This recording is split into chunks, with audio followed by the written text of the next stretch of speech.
Yo, what's up guys? Nate here. Let's talk about that first edition base set booster box that sold for $54,200. Yeah. Holy shit. This was a little earlier, a couple weeks ago. This is a nice looking booster box. The corners are near perfect and the box itself is just beautiful. This went for $54,000 with 82 bids. And let's take a look here, see how many bidders there were. 23. The person who won this auction was actually a vlogger on YouTube. This auction was a little different. We got to see a perspective of the bidder himself. He actually made a video of it, which I will link in the description. He's from overseas, so he actually flew to the US to pick this thing up. And there's a couple popular YouTubers or well-known people in the hobby that actually met there to actually confirm that this was a real box and assess the grade of the box itself. This has gotten tons of hype, especially from SM Pratt. If you aren't familiar with him, be sure to check him out. I'll link his channel in the description below also. He's one of the main guys in the hobby, and he's been running a podcast on his channel for a little bit. He actually did one about this. He covered the topic very well in that episode, so be sure to check that out. So yeah, what do I think about this? I think first edition base set is the holy grail of everything collectible in the TCG. We have Alpha for Magic the Gathering.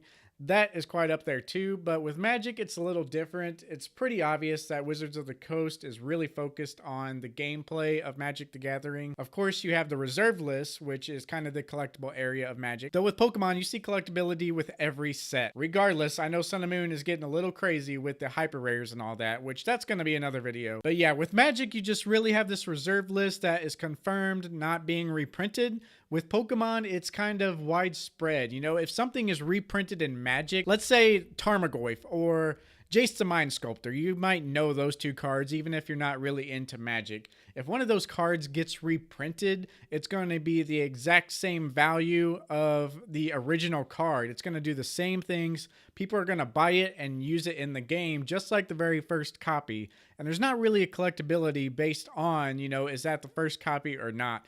The original copies are usually a little more expensive, but I mean, it is minor compared to Pokemon. If something is reprinted in Pokemon, you know for sure it's going to be slightly different because they adjust for the current game. But also with Pokemon cards, the fact that it's the first copy does in fact make a huge difference. A base set Charizard was reprinted a couple times and it just never took off. They are the more popular cards in the set usually, but you're looking at like a $20 card, maybe $50 card.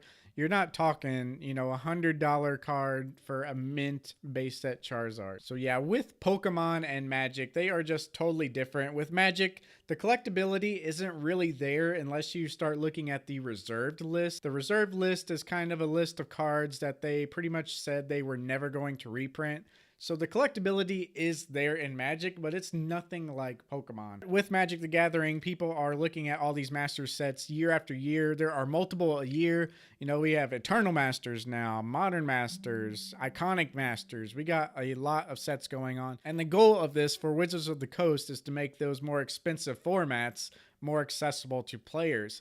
In Pokemon, you have a standard rotation, and that's about it. There's not really a legacy format where you're playing a base set Charizard or whatnot. It's really all there for the collectors in the Pokemon and all there for the players in Magic the Gathering. With that said, let's talk about the booster box and the prices. So, the biggest factor driving Pokemon cards is solely the collectability and nostalgia. All these people who grew up with Pokemon, including myself, we're getting jobs, we're making a career out of ourselves, we have expendable income, and we want to buy that on something that makes us happy, something that is cool to us from back in the day when we were younger. And the nostalgia is probably the biggest factor of this. To own a first edition base set box is the biggest nostalgia anyone could have aside from the first edition Charizard itself. And the biggest problem with these is that the prices are just skyrocketing. A lot of people cannot obtain that card now. A lot of people are also really upset they didn't buy the card, say 5 years ago when prices were much lower. Everybody's kind of upset about that.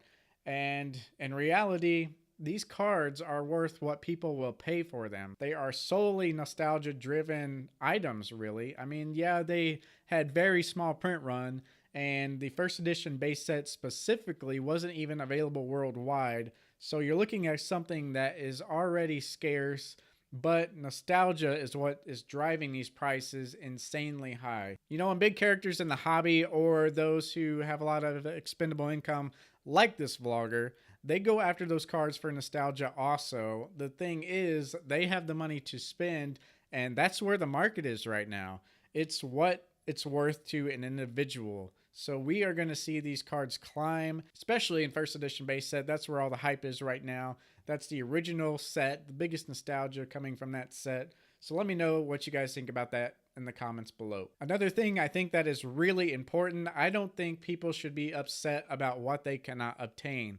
It is great to have that as a goal and work towards those goals. You know, the first edition base set Charizard graded PSA isn't that far out of reach, but you might not get the best grade that you want. It's obvious that having that card has a certain feeling towards everybody, but some of those people want the specific grade, and that is definitely understandable. But, you know, a thing to remember is that there are things that are out of reach for everyone. Someone making a lot of money per year may have like $1,000 to spend on Pokemon cards every month, while someone who can only buy packs every once in a while are lucky to spend $20 a month. The market is just so huge and it's so diverse, and that's why we're seeing these fluctuating prices like crazy. That's my thoughts on the market. I'm going to be uploading more videos like this in kind of this format. I like talking to you guys and you seeing my face.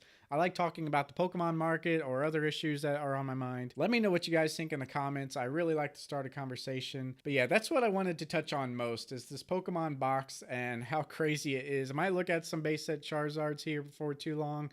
And yeah, we will see you next time, guys. Peace out.